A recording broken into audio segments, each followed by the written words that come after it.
May kalapati dito sa loob, mga kalapatids. Ayan, no? Hindi ko alam kung kanino to. Kaso, tingnan natin. Chinecheck ko kasi baka mamaya breeder ko to, mga kalapatids, eh. Check ko lang yung mga kalapati ko dito. Kulay checkered. Pero parang hindi sa akin. Kasi nandito naman yung mga kalapati ko. Kanino kaya to? Ayan, no? Lapit ka, boy. Gutom, eh, oh. Ayan, mga kalapatids, oh. Para siyang gutom. Mahuhuli natin to, madadakma ako to. Ano kaya kalapati yan? Ang bira yan, no? Mamaya may sakit eh. Pero umikot ba ulo? Parang di naman. Mukhang may sipon lang. Masama dito, natuluan na sipon yung kulungan ko. Pasensya na, medyo maingay sa background, mga kalapatids, ha? So ngayon, kukunin ni Madla to. Ayan. Kunin mo na, boy. Sige, takma. Go! Oh, yun, nahuli na niya, mga kalapatids. Check natin yung ibon. Ano ring mo, boy? Check mo nga. Eh, teka, ano nangyari?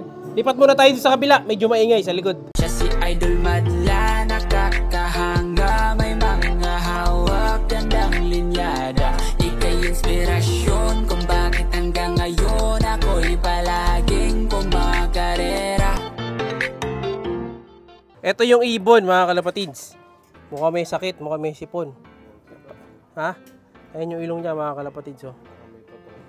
Tututong ang ilong, tapos mukhang gutom na gutom. Teka, para kilala ko to, ah.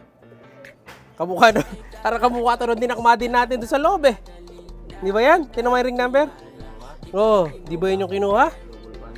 Ay, double banded yun. So, may isa siyang ring, ano lang, clip ring lang. Tapos yung isa, anong ring niya, boy? Check pa rin natin. 525-1216. Teka, check na natin. Parang sa atin yata yung ano, boy, eh. Ha? 2024 pa, mga kalapatids. Bata pa. 525-1216. Check ko muna. Baka meron tayong ganyang series dun sa listahan. BRB. Yun nga, akala ko target, mga kalapatids. Sa atin pala nung chinek ko dun sa listahan. So, ito yung listahan natin, eh, mga kalapatids. So, ring natin 525-1216-1129. So, ito yung ibon. So, nawala to last year, no? So, 525-1216. Ayan, no? So, nakabalik yung ibon natin. So, ang lahi nito is alahi ng mga sinasakay natin, mga kalapatids. Buti na lang, nakabalik pa. Babae, no? Mukhang babae. Mukhang naglaboy siya. Puro puting ang pa. Ayan, no? Payat ba? Payat? Magulo pa. Payat. Payat, no? Ha? Gutom na gutom. So, oo nga, buti doon mo, eh. Hindi kasi nung yambar doon sila nilalagay. Sabi, nawala sa training. Tataka ko ba't nandun sa loob? Kala namin breeder. So, tatabi muna natin to. Kompleto ba bagwis, boy? So, okay naman ang bagwis niya. Kompleto. Yan, oh. Buti na lang, nahuli natin sa atin pala. Sa kabila. Pero may nakahuli, boy, eh. Kaklip ring, eh. No? May nakahuli na, mga kalapatids, oh. Hindi naman yung ganyan nilalagay natin. Usually nilalagay ko kulay green saka walang number. May number to, eh.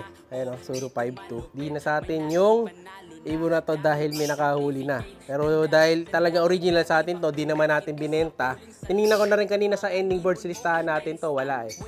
No, hindi siya nakalista sa ending birds natin. So, sabihin, sa atin talaga to. Nawala sa training. So, nawala to dito sa likod kasi di tayo naglalagay ng speed bird sa taas.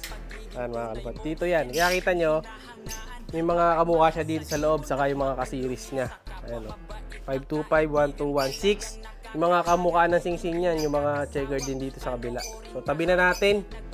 Kawawa naman. Anong kulay ba mata? Mukha ni Boy Kupad. For the meantime, dito muna natin siya lalagay. Ayun yung poops niya. Nag-poops na siya, mga kalapatids. Medyo madumi ang poops. Ayan, o. Basa. So, gagamutin na kagad natin to. Bigyan na natin kagad ng antibiotic. Ayan, gutom na gutom. Kita nyo, wala tayong makakita niyang butil, o. Talagang inahabol niya. Ang bihira. Nagutom to dun sa nakahuli, no? Or, tinry niyang i-batcher. Kaso, bumalik pa rin dito sa atin. Tagal na pala nito. November ang birthday niya, mga kalapatids. Biruin nyo. August na ngayon. So, halos mag-isang taon na itong ibon natin na to. Ayan. So, ngayon, check natin kung saan pwedeng ilagay itong itim. Kasi di na siya pwede dyan. Kasi nagdidelikado yung isa, eh. Ano bang anak to? Lipat ko muna tong itim na to mga kalapatids. Tanggalin natin dito. Hindi pwedeng makasama to, mamaya may sakit eh. Sayang tong itim. So, evacuate ka muna dyan boy. Lipat natin ah. So, dapat walang katabi yun eh. Yan, hindi kasi pwede dito lagay. Nag-uulan eh. Pero pwede rin dyan mamaya pag okay na. So ngayon, alisin natin tong isa. Hanapan natin ang magandang pwesto. Dito sana. Kaso di ko pa naliguan tong isa na to eh. So, sa loob muna natin lalagay ito. Ayan, ito. Dito may bakante pala. Dito na lang siya sa tabi nito. Ayan, galingan mo dyan boy ha. Bigyan na natin ng inumin itong ibon na bumalik sa atin. Ayan, patuka muna pala. So binigyan natin yan, 2 takal na patuka na para sa ganun eh mawala ang gutom niya. So yan, binigyan na rin natin ng tubig. Ayan o, lakas kumain mga kalapatids. Talagang Tom Goose na to Goose. Binigyan na natin ng Amoxicillin to, antibiotic na may halong electrolytes. Ayan, ito yon. So kaya white lang, clear. So ito yung nilagay natin para mabilis ma-recover saka mawala ang kanyang virus sa katawan. So yung pops babantayan natin kung bubuo. Ayan, medyo naging itim na dahil binigyan natin ng idea. Sana magtuloy-tuloy. Mamaya balikan ulit natin yan. After ng ilang araw, ito na yung pops niya. Pasin tayo sa mga kumakain. Medyo tumitigas na, wala na yung green. So okay na tong ibon natin na nakabalik mga kalapatids. So bukas pwede na siyang liguan. Papahinga lang natin ng konti. Ayan, medyo sumisigla-sigla na yung tsura niya. Ayan o.